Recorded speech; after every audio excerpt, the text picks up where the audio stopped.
5 साल पे गांव में वापस आइल बानी और ये गांव तो पूरा बदलल बदलल दिखाई देता।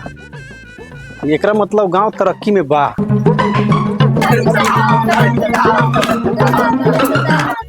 अरे आवत तारे तो अरे आवत तारे तो कितना गिल बड़ लोग आवत तारे वही है आयो दो लोग। हां आज तो ओकरा आब ही के बा लेके आई खाए के मिठाई कुछ लेके के आई चल देखो तो लोग नया से आवत कि ना चाचा आ गए साला हरामपुर पता ना हगले मतलब बड़ा सकी नहीं मिठाई दम मिठाई मिठाई देल बा। I don't ever slow up, no I don't take shit, I got no love for the fake.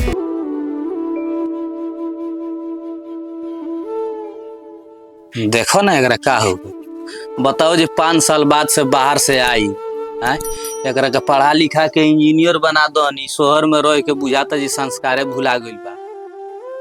आई गुरु ना लगलस लइकन के दूधकार दलस कुटन तरिया पता ना एकरा का हो गई। एकरा तो बोल भाई चिन्हाते नहीं खे। विकास ए विकास ओ बाबू है नहीं बा हो विकास का हो मर्दे का गांव देहाती के जैसा हमेशा सुर मचैले रहेला।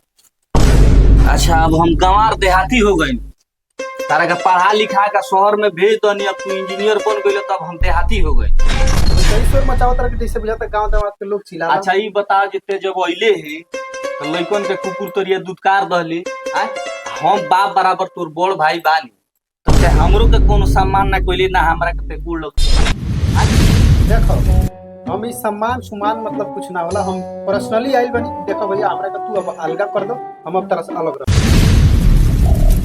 अरे ते ई का बोलते रे दी तोरा माथा में गोबर तो नहीं खन घुराई ऐसन हमरा खानदान में नहीं खा भइल बाबू कब कि भाई भाई अलगा हो जा चल ले सोचत का बड़ो हमरा के अलग कर ते अलगा होके खातिर आइल बड़ी। हां देख बाबू हम तो खुश भइनी है कि हमार छोट भाई एगो इंजीनियर बन के गांव में आवता सारा गांव में हाला बाकी इनकर छोट भाई इंजीनियर हो। हम सोचनी है जे जब अइबे तो घर में बेटी बहन सन के शादी हो लेकिन ते घर में आवते बिगिन डाल दले। भैया तू तार बड़ भाई के कर्तव्य रहे ओकरा के तू निभाई।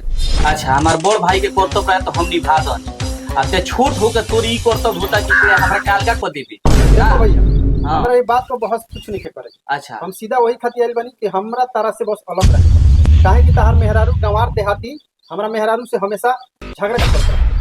अच्छा हमार मेहरारू देहाती के हमार हो गई हां उहे मंगलसूत्र बेचलस तते जाके हो जा इंजीनियरिंग कइले बड़ी। अरे वो तो बात के बात रहे। हां अब उ दिन नहीं थे हमनी के और तू एक साथ कबो नहीं की सरा सको। अच्छा वो गैलरी लोग तो ओकरा के तू हाफ हाफ बंटवाओ एक बगल तू रहबे एक बगल हम। जब तोर बिचारी है बन गइल पर तो जो बोला के लेके आओ मिस्त्री जो ठीक बा हम मिस्त्री बुला के लेके आओ तन जो ठीक बा जो। एगो फोन पे हमर भतार हमरा घरे चले आ तू निकल बस हमरा ना रहे। अरे आप चुपचाप रहिए हम इसीलिए ना आए हैं। देख ले तोरा औरत में बाबू कितना तेजी बा यही हमेशा करे ले आ ओकरा चक्कर में ते अलगा होखे के आज हमरा से आज लगोले बड़ी ते। देखो भैया हम सब कुछ नहीं जानत हम जाना टारगेट सेल बनी टारगेट पूरा कर दे। अच्छा तू अलगा हो हां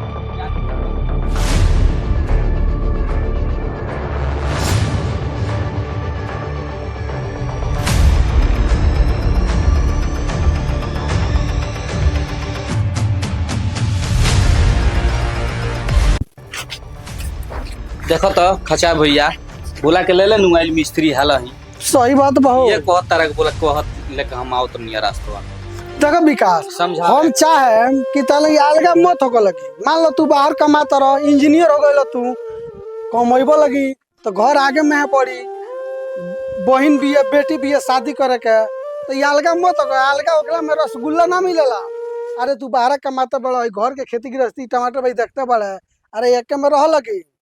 देखिए भाई साहब हम ये कीचड़ का जिंदगी अब नहीं जीना चाहते ठीक है हमारा इसीलिए मिस्त्री बुला के लेके हमारा गैलरी में आधा कीजिए हम लोग यहाँ से बेच करके हम लोग शहर में शिफ्ट हो गए हैं। सही बात रे हो अंग्रेजियो बोलता है तरह के बतियाता हो बाहर चल गए शहर में पढ़ा दलो सब मेहनत क के तो अंग्रेजी तारा सामने हम बताएं हाथ टूटल है तकर से 1 रुपया मंगनी हाँ हमार मेहरारू मंगलसूत्र बेचलस तो ई पढ़ के इंजीनियर बनल। सही बात लोग कहल 2 अक्षर पढ़े तो संस्कार भूला देता रे समझ। तो शहर में गांव में इहे नु अंतर बा हो। देख बाबू विकास, अरे अलगे भइला में कुछ मिलेला ना, एगो पंच के नाते हम बता देता नहीं अरे एके में रह लगी यही में भलाई बा। अलगे भइला में कुछ मिस्त्री साहब तनी रहो तनी 2 मिनट तनी समझा दे तनी का समझा दिए करा के। हमरा तो घर जोड़वाई चाहे तुरवाई, हमरा खाली पैसा से मतलब बा।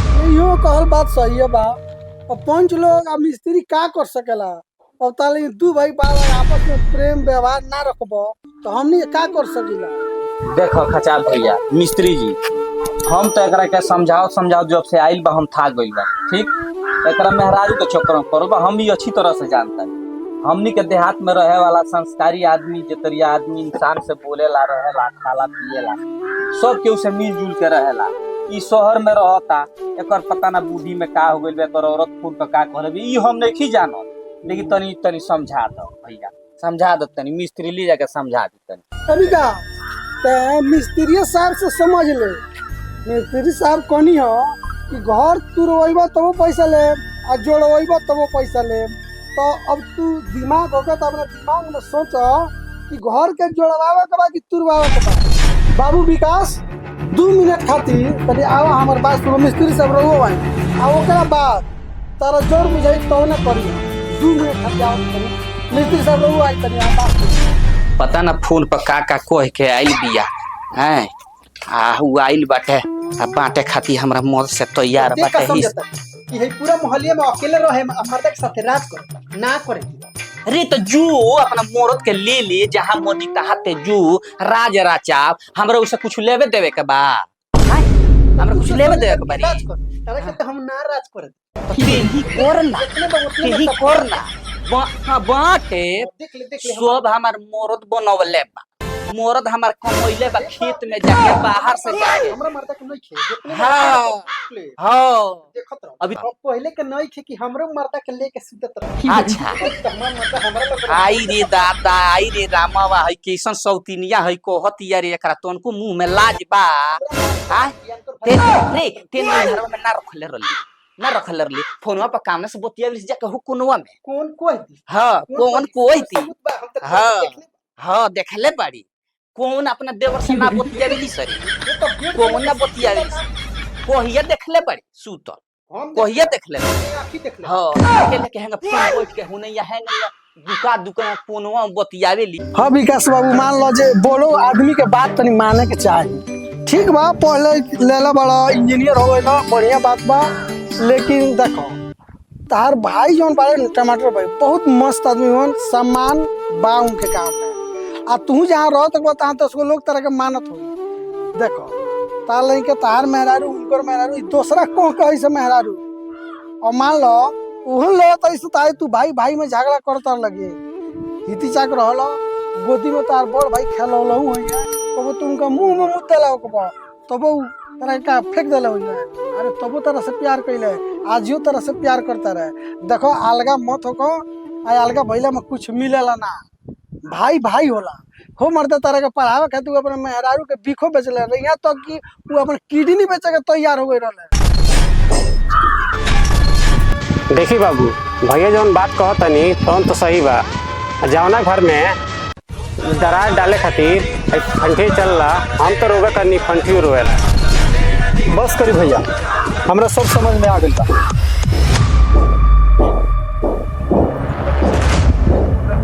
हम अपना वाइफ के चक्कर में पड़ के अपना भैया से अलग होते रहे। लेकिन अब ऐसा नहीं हो सकता कि हम अपना भैया से दूर जा सकें।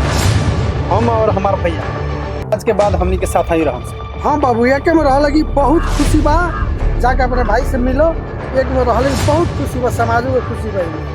यही जे हम कहत रहनी जे बाबू के ज्यादा पढ़ाई लिखाई मत घात करिहन एक दिन हम जानत रहनी आज वह होता।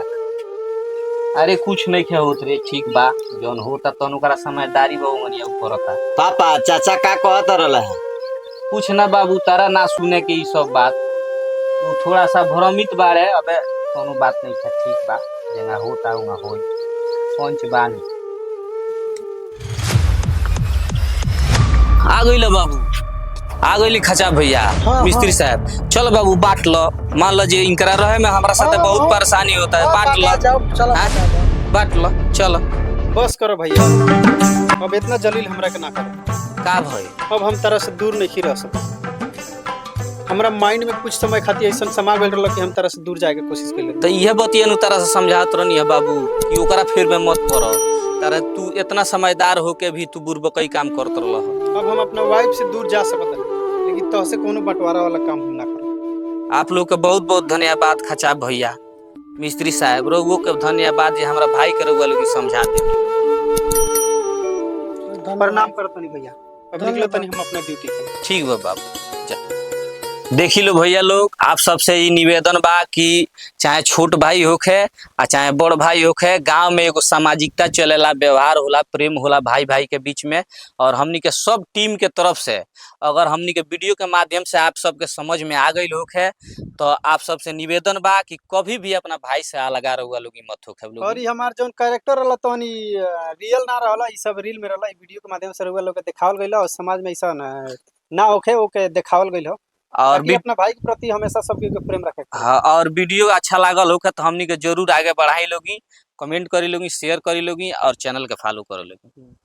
समाज में कुछ पंचों के भी असर पड़ेला, चली कमेंट करी शेयर करी फॉलो जरूर करी।